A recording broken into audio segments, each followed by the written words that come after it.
Welcome back. I'll now do a couple of more momentum problems. So in this first problem, I have this ice skater, and she's on an ice skating rink. And what she's doing is she's holding a ball. And this ball, let me draw the ball.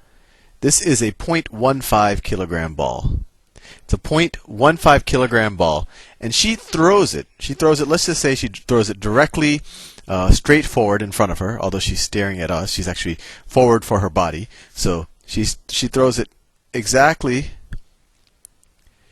straight forward. I understand it is hard to throw something straight forward, but let's assume that she can. So she throws it exactly straight forward with a speed, or since we're going to give the direction as well, it's a velocity, right? Because speed is just a magnitude, while a velocity is a magnitude and a direction. So she throws the ball at 35 meters per second. And this ball is 0.15 kilograms. Now, what the problem says is that their combined mass,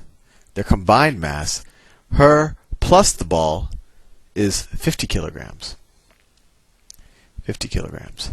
And the question is, after she throws the ball, so they're both stationary before she does anything, and then she throws this ball.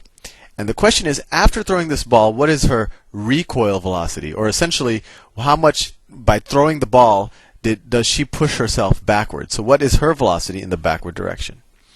And if you're not familiar with the term recoil, it's often applied to when someone, I guess, not that we want to think about violent things, but if you shoot a gun, your shoulder recoils back because, once again, momentum is conserved. So there's a certain amount of momentum going into that bullet, which is very light and fast, going forward. But since momentum is conserved, your shoulder has velocity backwards. But maybe we'll do another problem with that.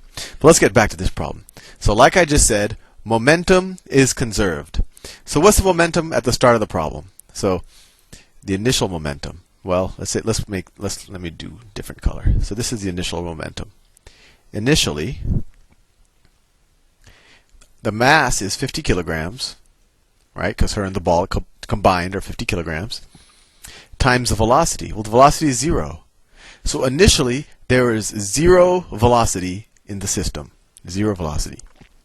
So the momentum is 0. P equals, let's say P initial is equal to 0. And since we start with a net 0 momentum, we have to finish with a net 0 momentum. So what's momentum later? Well, we have a ball moving at 35 meters per second, and the ball has a mass of 0.15 kilograms. So it's 0.15 kilograms.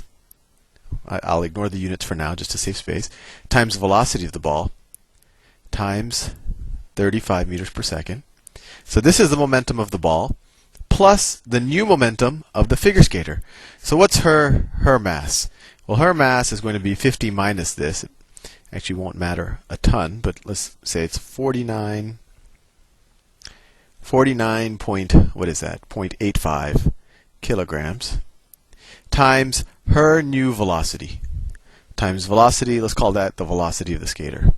And so let me get my trusty calculator out. Okay. So let's see. 0.15 times 35. So let's see. 0.15 times 35 is equal to 5.25. So that equals 5.25 plus 49.85 times the skater's velocity, the final velocity, and of course this equals 0 because the initial velocity was 0. So let's subtract 5.25 from both sides, and then the equation becomes minus 5.25 is equal to 49.85 times the velocity of the skater. So we're essentially saying that the momentum of just the ball is 5.25, and since the combined system has to have 0 net momentum, we're saying that the momentum of the skater has to be 5.25 in the other direction, going backwards, or has a momentum of minus 5.25. And to figure out the velocity, we just divide her momentum by her mass, and so divide both sides by 49.85, and you get the velocity of the skater.